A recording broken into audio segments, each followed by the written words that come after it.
Yes, hello guys. Ayan, nagluto tayo ng gulay para sa pananghalian. So, ayan, nag-adobo lang tayo ng sitaw. So, nagprito tayo dito guys ng tofu. Sinangkot siya natin dyan sa ating sitaw.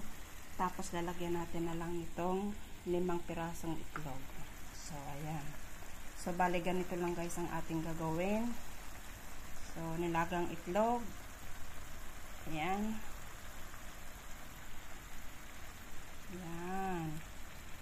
So, napakasimpleng gulay para sa pananghalian. So, tinimplahan lang ito natin guys.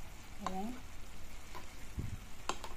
Nilagyan lang natin ng konting soy sauce. At saka konting-konting paminta.